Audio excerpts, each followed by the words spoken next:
নমস্কার বন্ধুরা, আজকে কিন্তু আবারও নতুন রেসিপি নিয়ে চলে এসেছি তোমাদের সাথে শেয়ার করব। তো আজকে কিন্তু একটা নয়, আমি কিন্তু দুটো রেসিপি শেয়ার করব একসঙ্গে। তো দুরকম আলুর পরোটা রেসিপি শেয়ার করব। দুভাবে বানিয়েছি আর দুটোই কিন্তু একেবারে ভিন্ন। তো একটা দেখে যদি তোমরা মনে করো যে আরেকটা বানিয়ে ফেলতে পারবে, সেটা কিন্তু একেবারেই নয়। দুটো কিন্তু একদম আলাদা প্রসেসে আলাদাভাবে কিন্তু বানানো হয়েছে।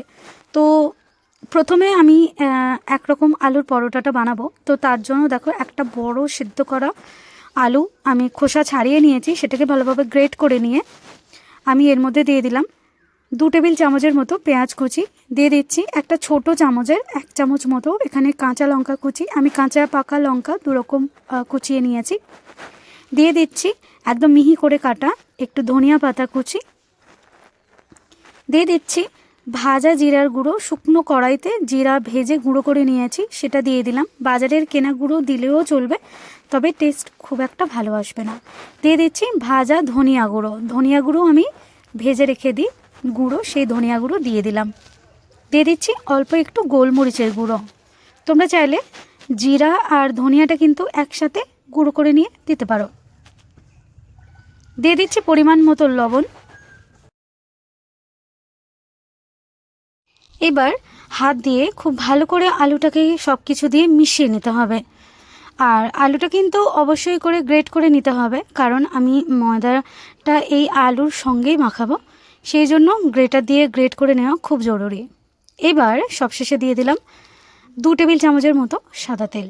আর এই সাদা তেল দিয়েও আলুটাকে বেশ ভালো করে মাখিয়ে নেবো হাত দিয়ে। তো আজকের এই পরোটা রেসিপিটা যারা নিরামিষভাবে করবে তারা কিন্তু অবশ্যই কিন্তু পেঁয়াজটাকে একটু স্কিপ করে দেবে, আর বাদবাকি যা উপকরণ আছে সেগুলো সমপরিমাণ সেমভাবেই কিন্তু দিয়ে দেবে। আমি অল্প অল্প করে ময়দা দিচ্ছি, দিয়ে আমি ভালোভাবে ডোটা তৈরি করে নিচ্ছি।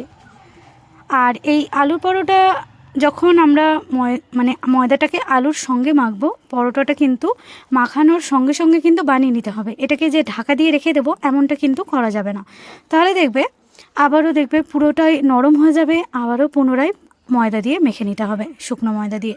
সেই জন্য এই আলুর পরোটাগুলো করার সময় কিন্তু ইনস্ট্যান্ট কিন্তু বানিয়ে নিতে হবে।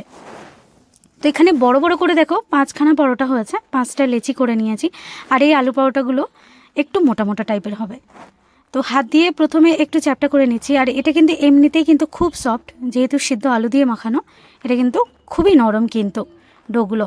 এবার আলতো হাতে কিন্তু সুন্দর করে এগুলোকে বেলে নিতে হবে গোল গোল করে।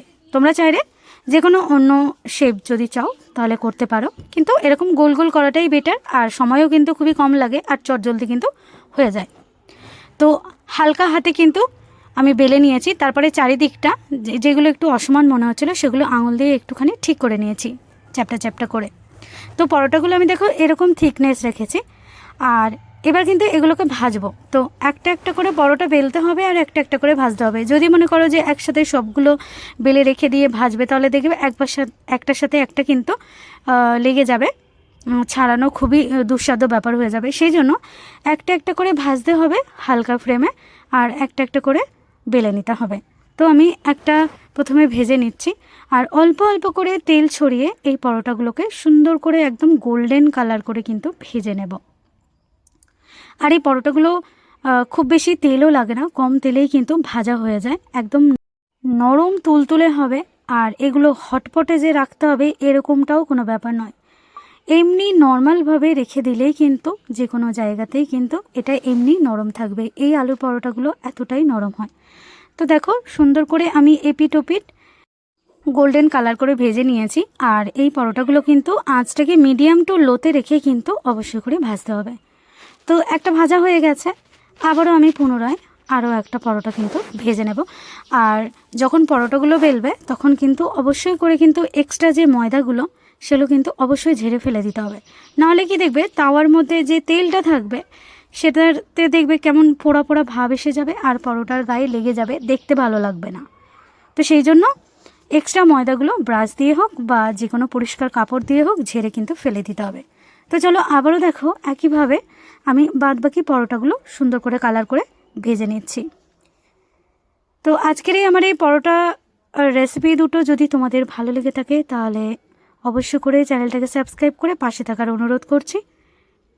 এবার আরও একটা পরোটা আমি তৈরি করব। তো তার জন্য দেখো আবারও একটা আলু, সিদ্ধ করা বড় আলু গ্রেট করে নিচ্ছি।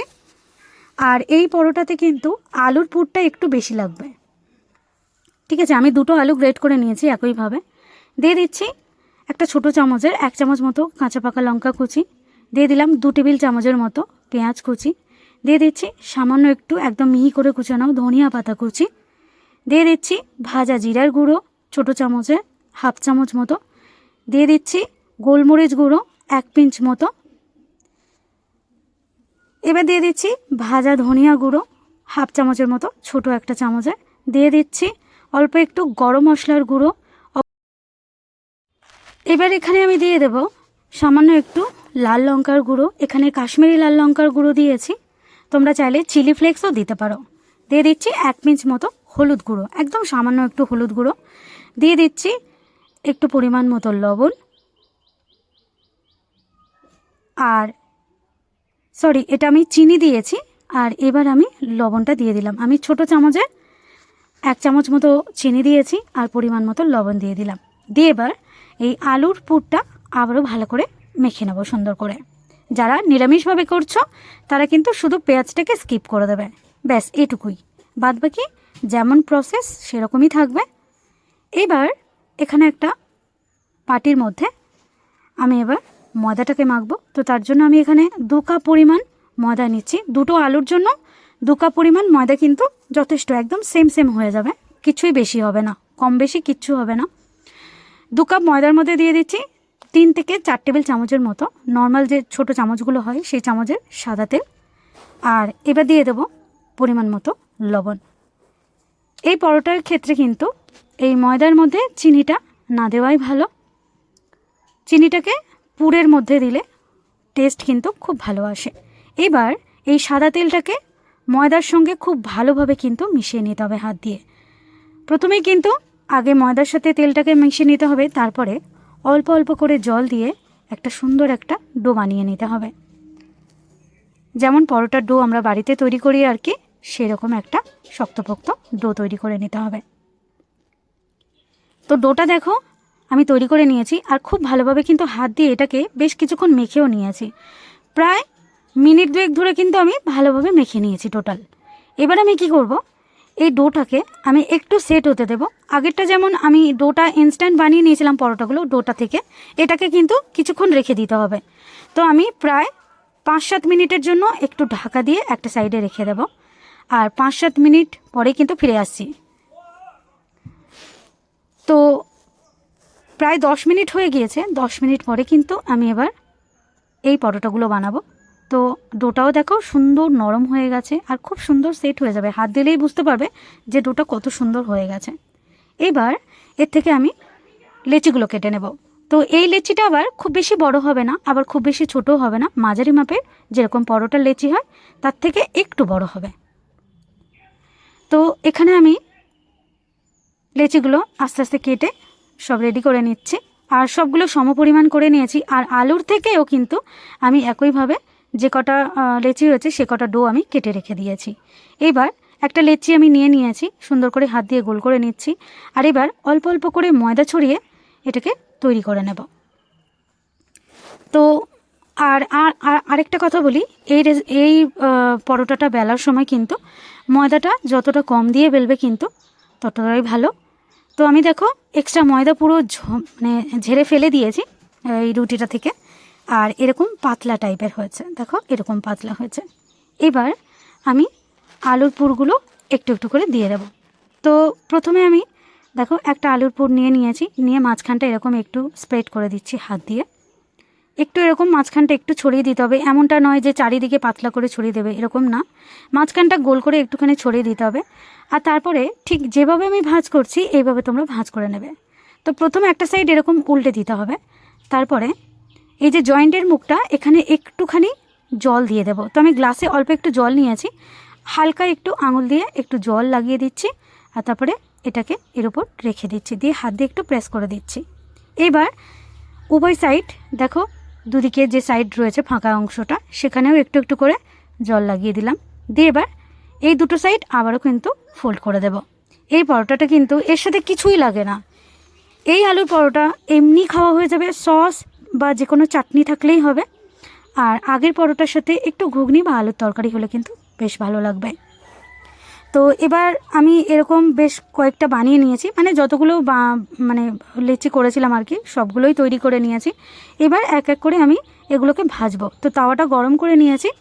প্রথমে আমি একটা দিয়ে দিচ্ছি, আর এটা মানে একটু ছোট ছোট সাইজের আমি করেছি। তোমরা যদি চাও এটা একটু বাড়িয়ে বড় করে নিতে পারো। তো আমি প্রথমে একটা দিয়ে দিলাম, আবারও একটা, মোট আমি দুটো দুটো করে কিন্তু তাওয়াতে ভেজে নেব পরোটাগুলো। আর সুন্দর করে আগেরটার মতো কিন্তু কালার করেই ভেজে নেব। আঁচটাকে কিন্তু মিডিয়াম টু লোতে রাখতে হবে, রেখে কিন্তু তবে পরোটাগুলো ভাজতে হবে। তো দ্বিতীয় পর্যায়ে পরোটাগুলো আবার আমি এরকম কালার করে ভেজে নিচ্ছি।